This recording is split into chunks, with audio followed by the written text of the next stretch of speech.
Donc, bienvenue encore à tout le monde. On va donc étudier ce soir par rapport au thème de la tzedaka, au thème de la parnassa, comment gérer son argent. C'est quelque chose qu'on vit tous les jours et c'est pas du tout évident. Donc, on va étudier aujourd'hui en trois parties. Premièrement, qu'est-ce que la tzedaka? D'où ça vient dans la Torah? Quelle est la définition? Qu'est-ce qu'il faut donner exactement? Combien? Deuxième point, on va étudier dans le détail les raisons d'un concept très bizarre qui dit que quand on donne, on s'enrichit. Apparemment, non. Quand je donne 100 euros, j'ai 100 euros en moins dans ma poche. Mais c'est pas ce que les Chachamim ils disent. Ils disent que quand je donne, je m'enrichis. Donc, il faut comprendre comment ça marche physiquement et financièrement parlant. Et à la fin, un point très très important, encore plus que tout, c'est comment avoir la bénédiction d'Hachem dans sa vie, dans son argent, comment on gère sa vie. Car on sait, des fois, on voit des gens qui sont peut-être riches financièrement parlant, mais on ne sent pas qu'ils sont spécialement heureux, on ne sent pas spécialement que tout va bien pour eux, on les envie pas du tout. Donc, ils sont peut-être riches financièrement, mais ils n'ont pas la bénédiction, ils n'ont pas la joie de vivre. Il y en a d'autres, peut-être ils n'ont pas beaucoup, mais on voit que tout ce qu'ils font, s'il y a de la qualité, ça se passe bien, ils font énorme avec le peu qu'ils ont. Ils ont une bracha, ils ont quelque chose de spécial, ils ont une certaine bénédiction. Donc, comment on l'attrape, cette bénédiction, en fait? Tout le monde, on la veut bien, mais comment on l'attrape? Qu'est-ce qu'on peut faire concrètement pour attraper cette bénédiction? Donc, ça, c'est les trois parties du cours qu'on va étudier aujourd'hui. Donc, tout d'abord, la tzedaka, donc c'est dans la paracha de cette semaine. Dans la paracha de cette semaine, parachat Re'eh, on a dans les trois parashiot qui arrivent, Re'eh, Shoftim et Tetse, qui Tetse, on a 170 mitzvot. C'est-à-dire plus de 30% des mitzvot de toute la Torah sont dans les trois parashiot qu'on va lire ces prochaines semaines. Et la Torah nous dit donc cette semaine dans la paracha que si on rencontre un jour un pauvre, il faudra lui donner. Naton titen lo, il faudra lui donner, et non seulement ça, qui bigla la davar azeh yevarechecha Hashem. Grâce à ça, Hashem te donnera la bracha, cette fameuse bracha. Donc, premièrement, qu'est-ce qu'il faut donner? Combien il faut donner? On entend souvent le concept de tzedaka, le concept de maaser, des 10%. Donc d'abord, ce qu'il faut savoir, d'après la Torah écrite, le concept de tzedaka s'applique que lorsqu'on réagit à une demande d'un pauvre. Si un pauvre vient vers moi et me demande, Nathan, tu peux m'aider? J'ai une mitzvah, si je veux accomplir une mitzvah, je dois l'aider et je peux lui donner combien je veux.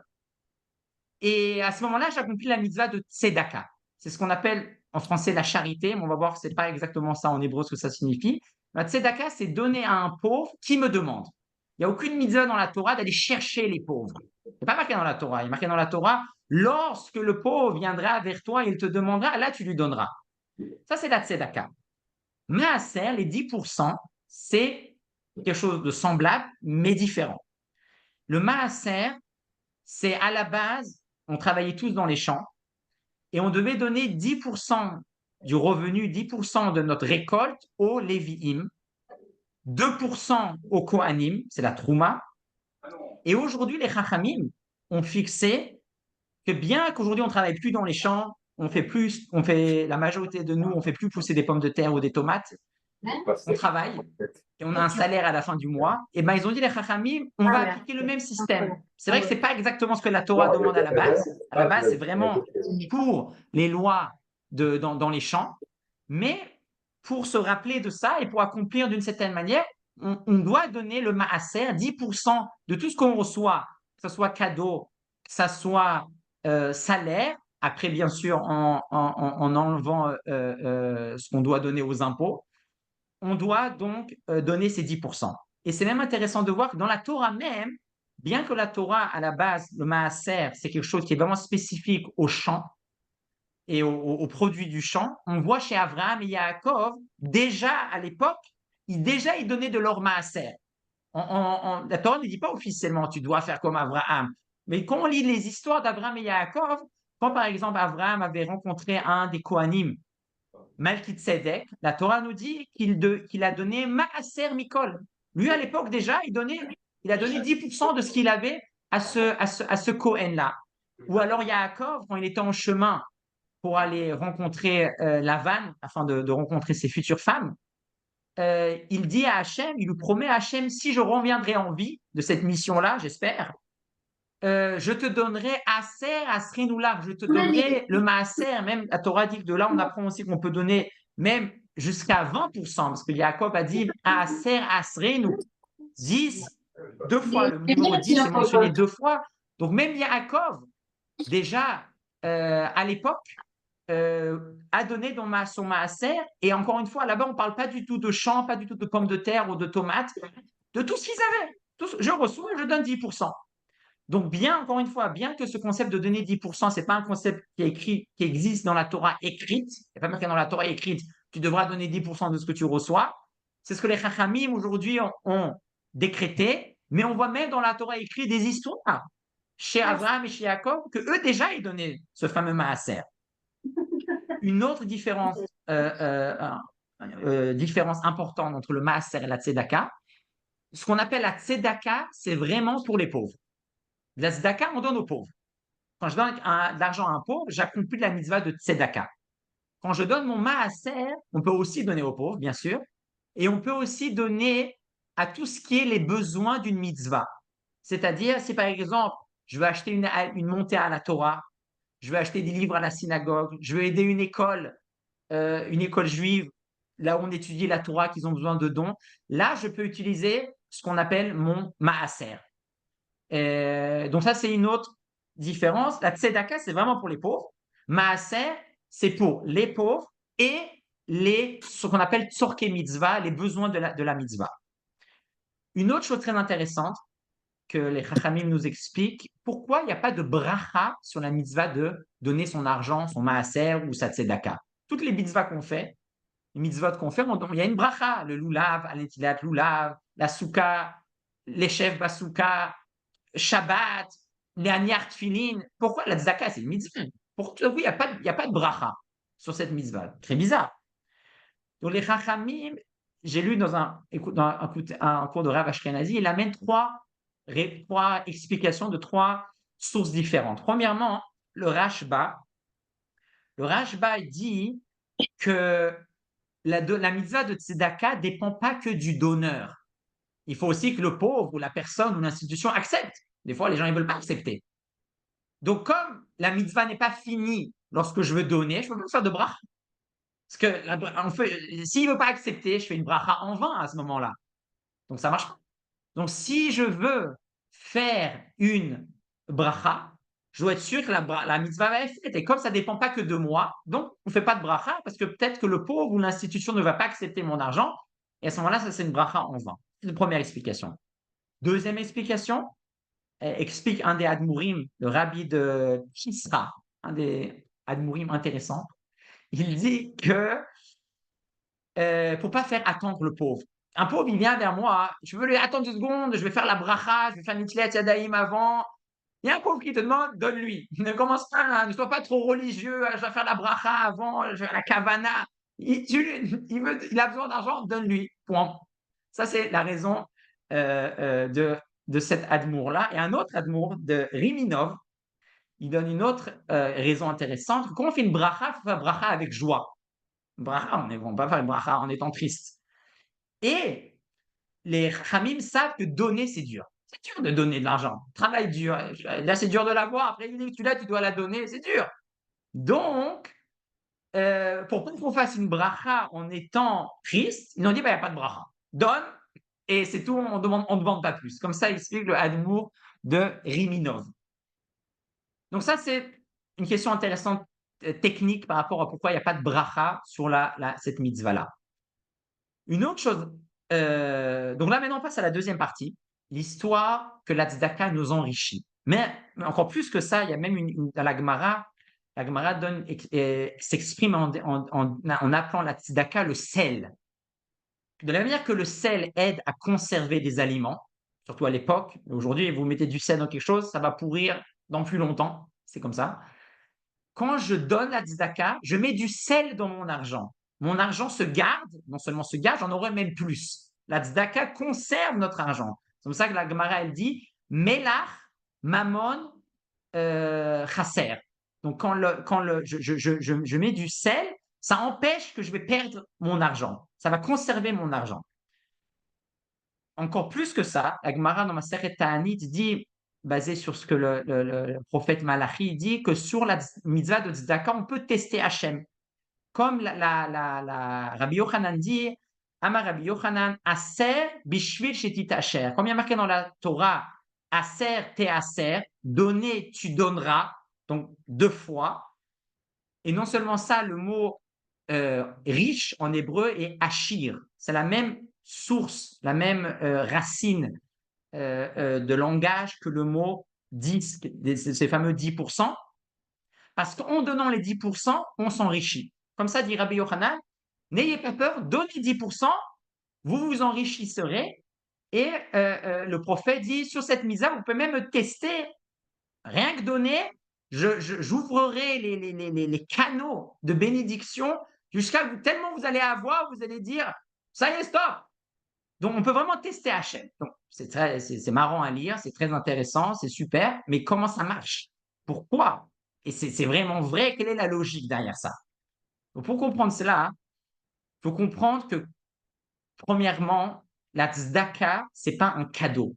Nous, on croit qu'on donne la tzedaka, on fait un cadeau, on est gentil, on aide le pauvre. Tzedaka, en hébreu, vient du mot tzedek, justice. Quand on donne 10% aux pauvres, on ne lui fait pas un cadeau. Hachem, quand il nous donne 100, il nous donne en vérité 90 ou 90, et 10%, c'est pas pour nous. C'est en dépôt chez nous pour donner à l'autre. Donc, c'est avec eux, on rend la justice. C'est ça la tzedaka, on rend justice. Hachem, il veut que dans ce monde, il y a le mouvement de donner et recevoir. Hachem, il veut qu'il y ait ça. Donc pour ça, quand il nous donne quelque chose, il nous donne 90% pour nous, mais il y a 10% qui ne sont pas à nous. C'est dans notre compte, mais c'est à nous en dépôt pour qu'on puisse, et on doit, les donner à l'autre. Donc, premièrement, quand quelqu'un comprend ça, c'est déjà beaucoup plus simple. Quand je sais que les 10% qui sont de mon salaire, de mon revenu, en fait, ce n'est pas les miens.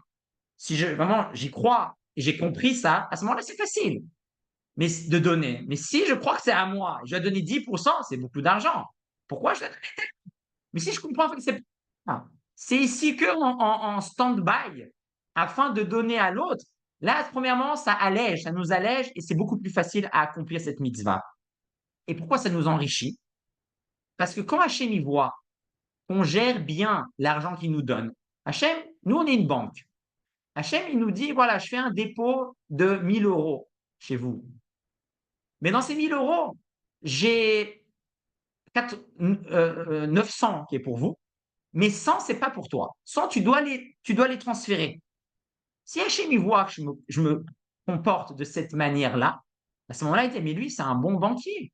Mais lui, il fait d'après les instructions. Je vais lui donner plus. Donc, par contre, si quelqu'un ne fait plus comme ça, si quelqu'un dit, moi, j'ai reçu 100, j'ai reçu 1000, mais les 1000, je les garde. Je vais donner 50, et encore, je suis gentil. Je ne vais pas donner 10%, c'est trop, excusez-moi. Je donne 50, je donne 5 euros, 10 euros, je ne donne rien du tout. À ce moment-là, chez mes Vadimen, attends, c'était pas ça les instructions que j'ai fait à la banque. Quand je t'ai donné, je t'ai dit 90 c'est pour toi et 10 c'est pour transmettre. Si tu fais plus ça, mon cher ami, mais j'investis plus chez toi, j'envoie plus mon argent dans ta banque. C'est comme si vous mettez votre argent dans une banque et après vous vous dites, ouais, je vais faire un paiement et la banque dit non, non, je fais pas le paiement. Mais c'est pas votre argent, c'est mon argent qui est chez vous. Mais là, vous faites ce paiement. Ici, il ne faut être pas, je retire tout et j'amène mon argent dans une autre banque. C'est exactement ce qui se passe. Et c'est pour ça qu'on s'enrichit, qu'on donne la tzedaka, parce qu'en fait, à ce qu'on donne ces fameux 10%, à ce moment-là, Hachem, il a confiance en nous. Et s'il a confiance en nous, il investit plus. Il place plus. Même pas qu'il investit, il place plus chez nous, parce qu'il voit qu'on utilise bien son argent. Et à ce moment-là, qui est gagnant dans l'histoire? Nous. Parce que nous, on doit donner que 10%. Et 90%, au début, il nous a donné 1000, j'ai dû donner 100. Mais après, il voit qu'il nous fait confiance 1 an, 2 ans. Il se dit, allez, maintenant, je vais lui donner 2000. On va voir s'il arrive. Il donne 1000, pas de problème, tu m'as donné 2000. Je donne 200 à la Tzedaka. Ça marche. Je vais donner 10 000 à lui. 10 000, je donne 1000. Si on est dans ce mode-là, on peut aller très loin. Hachem nous donnera beaucoup parce qu'il sait qu'on est de confiance et qu'on gérera positivement son argent. Donc, c'est ça, premièrement, la raison logique que oui, en donnant ce fameux maaser, ces 10%, on s'enrichit parce qu'Hachem nous fait de plus en plus confiance. On peut même voir cette idée-là dans le passouk même. Le passouk dit Kiye becha evion meachad arecha. Lorsqu'il y aura un pauvre chez toi et dont tu devras lui donner, les Chachamim disent, il y a marqué, si on lit le passouk, on dirait que le passouk nous dit le pauvre qui est en toi, qui y est becha, le pauvre, il n'est pas en moi, le pauvre, il toque à la porte. Non, quand Hachem il nous donne, il donne pour le pauvre qui est en nous. C'est-à-dire, ce que le pauvre doit recevoir, nous, on le reçoit et on doit lui donner. C'est même marqué dans le passouk.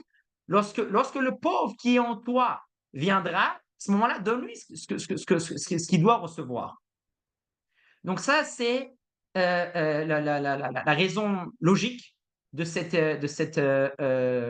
manière de comprendre que oui, on donne le maaser, on donne à la tzedaka, on s'enrichit. Le rabbi, dans une lettre qu'il a écrite le mois d'Elul, en Tafshin Yud, quand il est devenu rabbi, il donne un conseil à une personne en lui disant il y a deux manières de donner la tzedaka. Et là, on commence doucement à rentrer dans cette fameuse bracha. Le rabbi dit il y a deux manières de donner la tzedaka, soit en réagissant, soit en devançant. C'est quoi la différence? Première manière, j'ai un tzedaka, ce que je reçois, je reçois 10, je donne 1. Je reçois 100, je donne 10. Je reçois 1000, je donne 100. Je reçois 10 000, je donne 1000. Je réagis. Cependant, il y a une autre manière, le rabbi dit, c'est la manière de devancer Hachem. Imaginons quelqu'un, le rabbi donne un conseil à cette personne qui apparemment a vraiment besoin d'argent, il a besoin, on va dire, de 10 000 euros pour la bar mitzvah ou le mariage de son fils ou de sa fille. Ça coûte cher, c'est pas évident de mettre de côté comme ça 10 000 euros. Et le rabbi dit, mais tu sais, il y a une manière.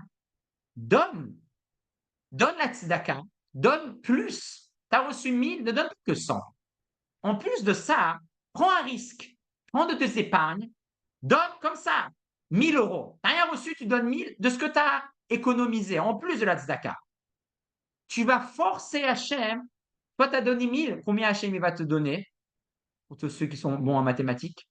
C'est les 10%. Tu as donné 1000, il va te donner 10 000. Parce que on peut aussi, ça marche aussi à l'envers. Pas obligé que d'attendre, Hachem il m'a donné, je donne une partie. On peut faire le contraire aussi. On peut d'abord donner le maaser, d'abord donner les 10%, et après Hachem complète et nous donne les 90%. C'est sûr qu'il faut beaucoup d'émouna, c'est sûr que c'est pas évident, mais c'est comme ça que ça marche. Et le rabbi dit vraiment, Hachem ne reste pas endetté. Il voit ce qui se passe, il n'y a pas d'erreur, il n'y a aucune erreur dans ce monde-là. Grâce à Dieu, même si ça n'a pas l'air, ça n'a pas toujours l'air, ce monde reste encore totalement sous le contrôle d'Hachem, heureusement d'ailleurs. Donc, il n'y a pas à avoir peur, tout est noté, tout ce qu'on fait, c'est rémunéré d'une manière ou d'une autre. Et c'est la raison d'ailleurs, juste pour terminer avant de passer à la dernière partie de cette bracha, comment avoir cette bracha, c'est aussi la raison, on comprend pourquoi Moshe ne comprenait pas la mitzvah de tzedaka, il ne comprenait pas pourquoi les bénis Israël devaient donner la moitié d'un shekel à l'époque du Beth Amikdash pour le fonctionnement du temple. Chaque juif devait donner 50, un demi-shekel. Et Moshe, d'une manière ou d'une autre, ne comprenait pas cette mitzvah. Et Hachem lui dit, tu comprends pas, je vais t'expliquer. Il lui a montré une pièce de feu, en feu, le demi-shekel en feu. C'est l'histoire. Sur ça, les commentaires disent, mais qu'est-ce qu'il n'a pas compris, Moshe? Qu'est-ce qu'il y a de compliqué à comprendre qu'il faut donner? Chacun on participe, ça coûte, tout coûte. Les corbanotes, les sacrifices, le fonctionnement du temple, tout coûte. Donc, pourquoi? Qu'est-ce qu'il n'a pas compris? Et encore plus, c'est quoi cette réponse? C'est quoi cette réponse de feu? Donc, les commentaires disent, oui, en fait, il lui a expliqué. Le problème de Moshe, c'était comment je vais convaincre les bénis Israël de donner. C'est trop dur de donner. Il faut tellement travailler dur pour avoir. Eh, ça, c'était le problème de Moshe. Il a compris c'est quoi un demi-shekel. Il n'était pas bête, mais il ne comprenait pas comment il va les convaincre à donner. Et donc Hachem lui a répondu, il lui a montré une pièce de feu. C'est quoi le feu? Le feu, c'est un des éléments, tout en étant physique, il est au-dessus du physique. C'est quelque chose, avec une allumette, vous pouvez allumer 5 bougies, ou avec une bougie, vous pouvez allumer 5 autres bougies. La première bougie n'a pas moins de feu. Le feu, c'est quelque chose de physique qui nous montre vraiment. Je peux donner et perdre. Ça a l'air difficile à accepter, mais c'est comme ça. Je donne, mais je ne perds pas. Non seulement je ne perds pas, je reçois. Ça, il faut vraiment qu'on se mette ça dans la tête. C'est pas facile. C'est pas noir sur blanc. Il faut oui de la émouna. Mais c'est ça qu'Hachem lui a dit. Voilà, regarde le feu. Regarde le feu, tu te donnes et tu ne perds rien du tout. Donc ça, c'est vraiment par rapport à la misère de la tzedaka. Et juste pour terminer, un point qui est très très important, cette histoire de bracha, cette histoire de bénédiction. Comment avoir la bénédiction d'Hachem dans notre vie, dans notre parnassa, de notre argent, dans notre vie de tous les jours. Donc premièrement, un des points très très importants, parce que ça veut dire quoi avoir la bracha? Des fois, on voit des gens, encore une fois, qui sont pas forcément riches, même peut-être pauvres, on comprend, et on comprend pas comment ils réussissent. On se dit, mais comment ils arrivent? Une tellement grande famille, ils font tellement de choses, tellement d'activités, tellement de projets. On comprend pas. C'est bien. Ils ont une bracha, ils ont une petite chose. On se dit, lui, il est à l'aide d'Hachem, celui-là. Et il y en a d'autres. Ils ont vraiment beaucoup, mais on voit pas la bracha, on voit pas la présence d'Hachem. On se dit, on comprend pas. On voit, ça marche alors qu'il a tout pour réussir. Donc, c'est quelque chose qui a l'air de magique comme ça, mais on va voir que c'est oui, magique, mais ça peut, c'est pas juste j'ai de la chance ou j'ai pas de chance, ça se travaille. Donc, première chose, pour avoir cette fameuse bracha, il faut savoir, et ça c'est ce que la Torah nous, et surtout la Chassidut nous répète beaucoup, beaucoup de fois, savoir que l'argent, c'est uniquement un moyen et pas un but. Si dans notre tête, l'argent, c'est vraiment un moyen pour acheter des choses, pour faire des projets, pour acquérir des choses. À ce moment-là, si j'ai ça clair en tête, automatiquement, même si quelque chose va être cher, même si quelque chose, ben, ça ne fait rien. Pour moi, je me focalise sur le but. Le but, c'est la qualité. Le but, c'est le produit. Je m'en fiche. Mais si dans ma tête, ce qui est important, c'est je vois l'argent en tant que but, automatiquement, tout de suite, oula, ça coûte cher, c'est peut-être ça coûte trop cher pour ce que c'est. Je dis pas qu'il faut payer n'importe quel prix pour n'importe quoi, mais il faut savoir mettre dans la vie de tous les jours le point, il faut savoir mettre l'accent sur le but. Le but, après l'argent, ok, ça coûte cher, ça coûte pas cher, ça doit pas être, on ne doit pas être focalisé sur ça. Il faut d'abord, quand on achète quelque chose, il faut surtout être focalisé sur la qualité du produit. Si le prix, ça va rien le prix. Si c'est quelque chose qui vaut la peine, alors il faut acheter. Si c'est quelque chose qui ne vaut pas la peine, alors même si c'est cher, il ne faut pas acheter. Mais il ne faut pas se focaliser sur le chiffre. Le chiffre en soi, ça doit pas nous faire peur, que ce soit beaucoup ou que ce soit pas beaucoup. Ça, c'est un premier entraînement que quand on se détache de la valeur, du poids de cet argent, que l'argent, non, l'argent, c'est rien. L'argent, c'est un moyen. Ce que je dois regarder, c'est qu'est-ce que je fais avec. Et donc, un autre point pour savoir si on est trop, si on voit l'argent en tant que moyen ou en tant que but, les gens qui parlent beaucoup d'argent, quand on parle beaucoup d'argent, chacun de nous, c'est pas bon signe. On doit parler de qu'est-ce qu'on fait avec cet argent. Si on parle trop d'argent, c'est vrai qu'on n'est pas fou, on a vraiment besoin, il y a ci et ça. Si on parle trop de ça, c'est d'une certaine manière, on est focalisé sur ça. Et ça ne doit pas l'être. On doit être focalisé sur qu'est-ce qu'on fait avec. Ça, c'est la première chose. Deuxième chose, pour atterrir, avoir cette bracha, la Mishnah dans Pirkei Avot dit Kol shebara kadosh borou be'olamo lo berao ela lichvodo. Tout ce qu'Hachem a créé, c'est pour son honneur qu'il l'a créé. C'est-à-dire que toute cette histoire de gagner son argent et trouver un travail et la parnassa, c'est dur. Mais on doit savoir qu'en fait, c'est que une manière de dévoiler l'honneur d'Hachem dans le monde. C'est ce que la Mishnah dit. Kol shebara akadosh baruch hu ba'olamo lo berao ela lichvodo. C'est-à-dire que même cette histoire de gagner son argent, c'est en fait juste une manière de développer notre émouna, de développer notre lien avec Akadosh Baruch Hu. Et c'est pour ça qu'Hachem ne nous donne pas de l'argent pour les 50 prochaines années. Ça marche pas comme ça. Il y a une histoire dans la Gemara que les élèves de Rabbi Shimon lui ont demandé pourquoi Hachem nous a pas donné de la manne pour une semaine, pour un mois, pour un an. Pourquoi la manne, elle descendait jour par jour? Et la raison est, pourquoi Hachem nous donne vraiment, OK, pour le mois et pas plus? Et c'est bien de vivre comme ça. Quand on vit avec trop d'épargne, après chacun à son niveau, mais faut pas exagérer dans ça. Quand on exagère dans ça, automatiquement, automatiquement, on parlera moins à Hachem. Parce que si j'ai de l'argent pour les 50 prochaines années, pourquoi je dois parler avec Hachem? Pourquoi je dois prier? Prier, j'ai de quoi vivre pendant les 50 prochaines années. Hachem, il fait exprès. Et heureusement, sinon on l'aurait déjà oublié depuis longtemps, je pense. Heureusement qu'on a besoin, qu'on est dans le besoin, qu'on reçoit ce qu'on a besoin au jour le jour, au mois le mois, à l'année, mais pas plus. Parce que sinon, même si on va plus sentir le besoin parce qu'on n'a pas besoin. On va faire semblant de prier. Prier, c'est pas faire semblant. Prier, c'est vraiment demander quelque chose que j'ai pas.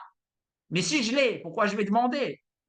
Donc, toute cette histoire de Parnassa on n'a pas, on a le besoin, on ne doit pas voir ça d'une manière négative. On doit en fait développer notre émouna qu'Hachem va nous le donner et Hachem à ce moment-là, il le donne. C'est pas possible qu'il le donne pas. S'il le donne pas ou qu'on le trouve pas, c'est qu'on l'a pas vraiment bien demandé ou qu'on croit qu'on ne doit pas le recevoir. C'est qu'il y a un autre problème. Mais tout ce petit sort de Parnassa, c'est en fait une superbe occasion de parler à Hachem. Et donc, c'est là qu'on arrive à un point encore plus important. C'est pour ça que même, Baruch Hashem, si on a ce qu'il faut, il ne faut pas avoir peur de prendre des risques. Parce que quelqu'un qui ne prend pas de risques, et donc qui contrôle la situation totalement, il n'invite pas Hachem dans sa vie. Et donc, qui dit ne pas inviter Hachem dans sa vie, dit qu'Hachem n'est pas présent dans sa vie d'une manière. Après, Hachem, il est présent de partout, qu'on le veuille ou qu'on ne le veuille pas. Mais Hachem ne va pas être présent d'une manière ouverte. Donc cette bracha ne sera pas présente. C'est seulement si on prend des risques. Alors, chacun à son niveau. Il y en a qui doivent prendre un risque. Je sais pas moi, tout d'un coup, avoir un enfant. Il dit non, ça coûte trop cher d'avoir un enfant. J'ai trop peur. C'est vrai que ça coûte cher. Si on compte la brit mila et le mariage dans les prochaines années et l'école, personne n'a cet argent avant. C'est pas possible. C'est oui prendre un risque. Après, il y en a le risque, je sais pas, chacun a son risque à son niveau. Mais il ne faut pas avoir peur de prendre des risques, parce que quand on prend ce risque, à ce moment-là, on se force à devoir prier à Hachem. Et à ce moment-là, on va prier à Hachem, et à ce moment-là, Hachem nous répond. Et à ce moment-là, on est en dialogue avec Hachem, et c'est ça qui fait qu'on a cette bracha. Hachem, il est avec nous. Mais si je ne prends pas de risque, je vais vraiment, d'après ce que je vois et ce que je contrôle, à ce moment-là, bah Hachem, il n'est pas là. Hachem, il est dans les livres, il est à la choule, mais il est pas dans ma vie de tous les jours. Et ça se sent après chez la personne. Et c'est ça qu'à ce moment-là, il n'a pas cette bracha, il n'a pas cette présence d'Hachem. Donc c'est sûr qu'on doit faire le maximum. On doit choisir la meilleure école pour nos enfants, on doit aller travailler. Mais ces choses, on doit savoir que ça, c'est juste, nous, on fait de notre part, mais le reste, c'est-à-dire 99%, c'est Hachem qui fait. Donc ça, à ce moment-là, on a de quoi prier. Mais si on tout contrôle tout, on n'a pas de quoi prier. Après, on prie comme des robots parce qu'il faut faire la tefila, mais on ne sait pas une tefila. On sait tous quand on est malade. On connaît tous ça. Quand on est malade, on prie vraiment fort. Alors, c'est dommage d'attendre d'être malade pour prier. Si on pourrait prier pour des choses qu'on a besoin, ou on prend des risques, et on est obligé de prendre des risques. Si le gars ne prend pas de risques, il ne vit pas avec Hachem. Il vit avec lui-même, il ne veut pas entendre parler d'Hachem. Et c'est ça, c'est pas par hasard que Yaakov, quand il était encore une fois en chemin chez Lavan, il a dit Hachem, donne-moi lechem lechol ou beged lilbosh. Donne-moi du pain pour manger et un habit pour s'habiller. Il n'a pas demandé plus. On doit demander ce qu'on a besoin. Après, si on a de grands besoins, on a tous déjà de grands besoins, c'est déjà pas mal. Mais on n'a pas. Et donc, à ce moment-là, on vit avec Hachem. Et c'est la raison, pour continuer dans cette direction de bracha, que la Gemara dit dans ma Sechet Baba Metzia, Amar Rabbi Chelbo, Leolam yeh Adam Zahir bikvod ishto, shen bracha mitsuya betor beto shel Adam ela bishvil ishto. La bénédiction, cette fameuse bénédiction, se trouve chez la femme. Et un homme, afin de pouvoir y accéder, doit respecter sa femme, l'écouter. C'est comme ça, parce que la bracha, elle n'est pas chez lui. Mais pourquoi la bracha, elle est chez la femme? Donc déjà, Rabbi Chelbo dans la Gemara, il dit, parce que c'est écrit chez Abraham, où l'Abraham est Tiv Ba'avura. Abraham, il a reçu beaucoup de cadeaux grâce à Sarah. Mais la Chassidoute va plus loin. Et la Chassidoute dit, enfin pas que le Chassidoute, la Gemara dit, je pense, Nashim da'atan kalot. Les femmes, leur date, leur conscience, leur compréhension est limitée. Donc, il y a des gens qui comprennent ça négativement. Alors, ça veut dire quoi? Elles sont plus bêtes que les hommes? Non, c'est pas ça que ça veut dire. Positivement, ça veut dire que les femmes ne sont pas limitées par leur date plus que les hommes. Les femmes n'ont pas peur. Elles ont la émouna, la croyance, la foi est bien plus présente que chez les hommes. C'est pour ça. Comme elles ont plus d'émouna, comme pour eux, chez elles, la limitation, elles savent qu'on peut aller plus que ça. Automatiquement, comme elles sont conscientes de ça, alors Hachem, à ce moment-là, réside et leur répond plus. Mais c'est pas un jeu. Si j'y crois vraiment, que je peux aller au-dessus de mes limites, que je peux recevoir plus, que je peux prendre un risque et qu'Hachem il va m'aider, si j'y crois vraiment, Hachem, à ce moment-là, il est présent. J'ai jamais vu quelqu'un qui a fait un bon projet positif dans la doucha et que ça n'a pas marché. Je pense pas. Hachem, c'est sûr qu'on prend un risque parce qu'on n'a pas les moyens de le faire avant, mais à ce moment-là, on a officiellement invité Hachem en tant que partenaire dans notre vie. Et il vient. Il attend juste qu'on l'invite. Et les femmes, elles savent inviter Hachem beaucoup plus que les hommes. Elles ont cette capacité comme leur da'at. Leur da'at, c'est pas juste la compréhension, c'est la limitation. Comprendre, notre compréhension est limitée.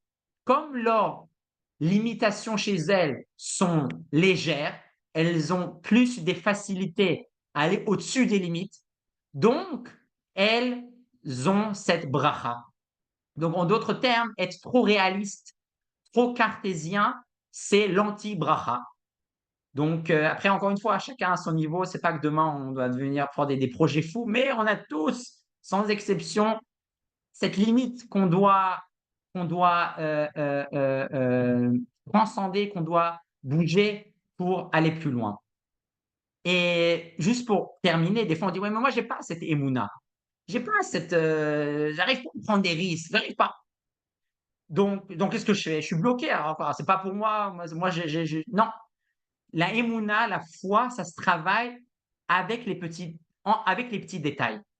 Quand, dans notre vie, dans les petits détails, on laisse la place à Hachem, avant notre compréhension, avant notre ego, dans des petits détails, automatiquement, quand arrive la grande décision où il faut vraiment faire le saut, où il faut vraiment prendre un risque, ça sera beaucoup plus simple. Si quelqu'un il ne veut pas se lever directement au travail. Non, il a la émouna que même s'il va travailler 1 heure en moins, il va faire d'abord la tfila, ou même encore plus, il va étudier une petite demi-heure ou 1 heure, et ça ne va pas avoir de préjudice sur son travail, sur sa parnassa. Un petit détail là, un petit détail, ou alors il va faire un effort dans un autre domaine, il va donner son maaser, il va donner une petite tzedaka ici, là-bas. Tous ces petits efforts-là, qui ne sont pas évidents, mais qui ont du domaine de la Kedusha, qui ont du domaine de la spiritualité, qui sont du domaine de la Emouna, parce que ce n'est pas logique. Normalement, si je veux travailler, si je veux gagner plus, il faut que je travaille plus. En allant à la synagogue le matin ou en étudiant 1 heure le matin, c'est financièrement parlant, c'est 1 heure en moins de travail, c'est 1 heure de salaire en moins de travail. Eh ben non. Alors on n'est pas au niveau encore de dire: «Allez, moi je travaille plus, ou je travaille la moitié de la journée». Il y en a qui arrivent. Déjà, en commençant par des petites choses que à ce moment-là, on muscle ce muscle, c'est un muscle de la Emouna. Et à ce moment-là, quand arrivent des grosses décisions, on doit prendre un risque, ça sera beaucoup plus simple à le faire. Et c'est d'ailleurs la raison pourquoi, quand on fait le kidouche, le verre doit être rempli à ras-bord, il doit même déborder. C'est-à-dire le kos shel bracha, ce fameux verre de la bracha, le verre du kidouche, le verre, ça représente la limitation. Si je remplis dedans du vin à moitié ou même, oui, mais il déborde pas, c'est pas ça kos shel bracha. Le verre de la bracha, il doit déborder. C'est-à-dire, ça va déborder. Je ne sais pas comment je vais tenir ce vin, mais je déborde. C'est ça le verre du kidouche.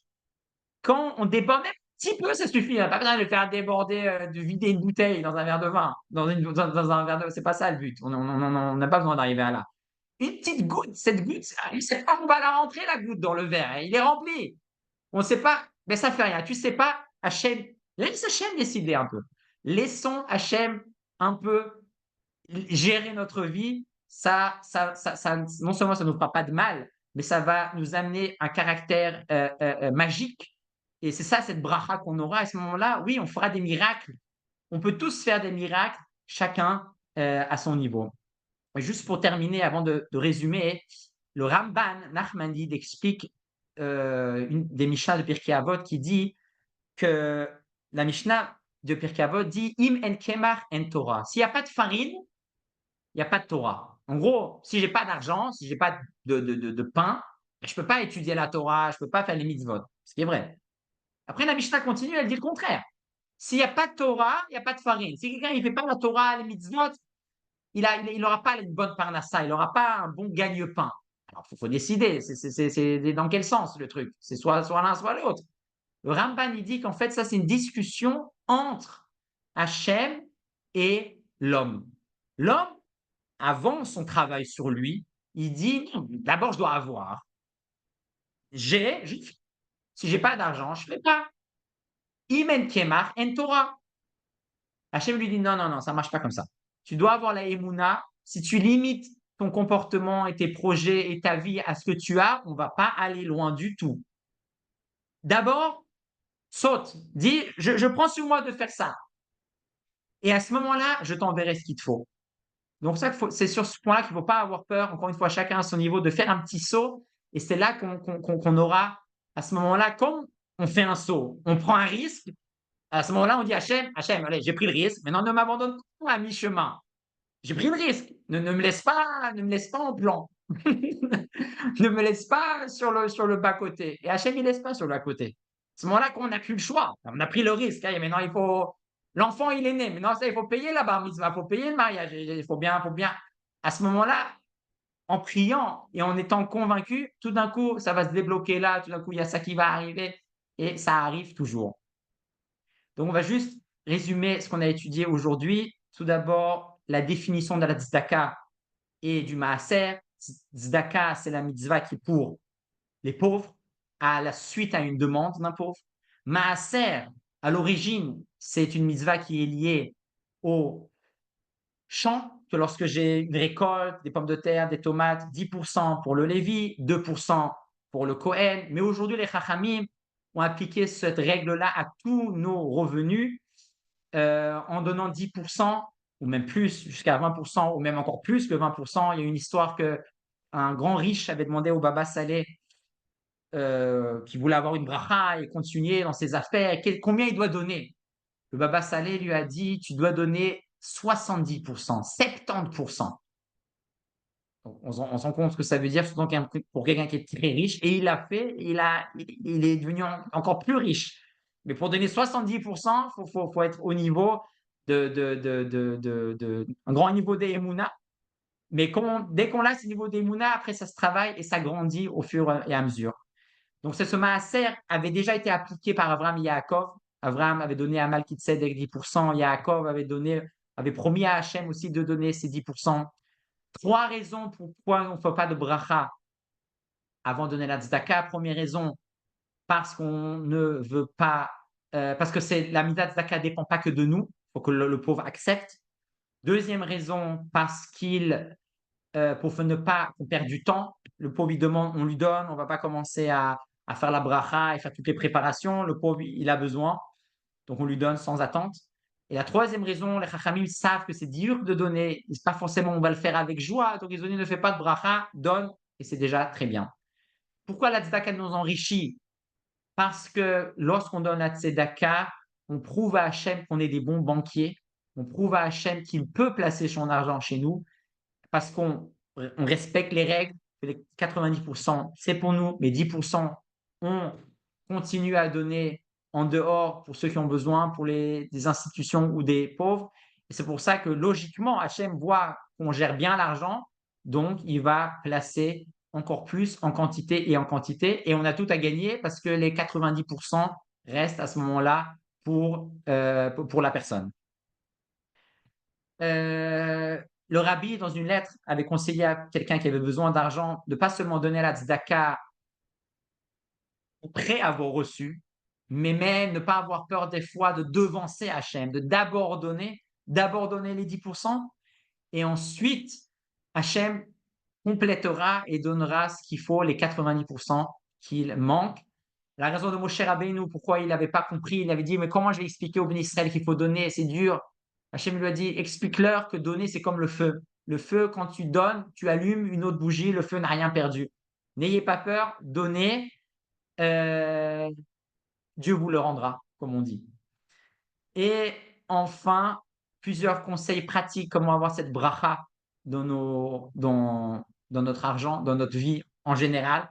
Voir l'argent, mais vraiment pardon, en tant que moyen, il ne faut pas se tromper, en tant que moyen pour acquérir des choses, pour faire des choses, et vraiment mettre l'accent sur la qualité des choses et pas sur combien on a payé. S'il faut payer cher, on payera cher. Toute cette histoire d'aller travailler, de la parnassa, d'avoir besoin d'argent, pas avoir, tout ça, c'est en fait, Hachem met ça en place Hachem, il veut qu'on lui parle. Et nous, on a tout à gagner à lui parler. Et si on avait tout, on lui parlerait plus parce qu'on a tout ce qu'il faut. Donc, toute cette histoire d'aller travailler, d'aller chercher sa parnassa et on reçoit au compte-gouttes, comme la manne qui était donnée jour par jour, c'est en fait juste une occasion de développer notre émouna, de développer notre relation avec Hachem. Et donc, il ne faut pas avoir peur si on est dans le besoin. C'est qu'à ce moment-là, on va lui demander et il va nous répondre, c'est sûr. Il n'y a pas d'autre possibilité. Et non seulement ça, on ne doit pas avoir peur d'aller plus loin, de faire déborder le verre. Parce qu'à ce moment-là, on va être de nouveau dans le besoin. J'ai pris un risque, j'ai pris le risque. Hachem, aide-moi. Et à ce moment-là, on l'appelle et il vient. Donc, ça, c'est la manière comment inviter Hachem dans sa vie. Et cette idée-là est chez les femmes beaucoup plus présente, beaucoup plus simple, beaucoup plus évidente. Les femmes ont du fait que Da'atan Kalot, que leur compréhension de la limite est légère, ils sont plus spirituels, ils n'ont pas de problème à aller au-dessus des limites. C'est pour ça que la bracha de chaque foyer est chez la femme. Donc, on a tout intérêt à écouter notre femme si on veut avoir cette bracha chez nous à la maison, parce que les femmes ont cette tendance à ne pas avoir peur d'aller au-dessus des limites, à prendre des risques, comme on a dit, d'être trop pragmatique, concret, réaliste, c'est l'anti-bracha. La émouna, cette croyance, cette foi, cette capacité de prendre des risques, ça se travaille. C'est pas du jour au lendemain, j'arrive pas, c'est pas pour moi. C'est pour personne à la base. Ça se travaille, encore un petit risque là, encore un petit risque là. À ce moment-là, on arrive à être musclé en termes de émouna. Et comme cette histoire du verre qui dépasse, le vin qui dépasse, on fait le kidouche, le vin doit dépasser le verre, c'est très très important toujours que nos projets, notre idéal doit être plus grand que la réalité. Ça peut être un petit peu, mais si à ce moment-là, on vit sans Emouna, à ce moment-là, on vit plus avec Hachem. Si notre idéal et nos projets sont que d'après la réalité, que d'après les comptes qu'on a fait à la banque que d'après nos capacités financières ou même pas que financières. À ce moment-là, Hachem, il n'est pas présent d'une manière claire. Mais si nos projets et nos idéaux sont au-dessus de nos capacités, au-dessus de la réalité, là, c'est une invitation, une vraie invitation qu'Hachem prend et il vient vers nous.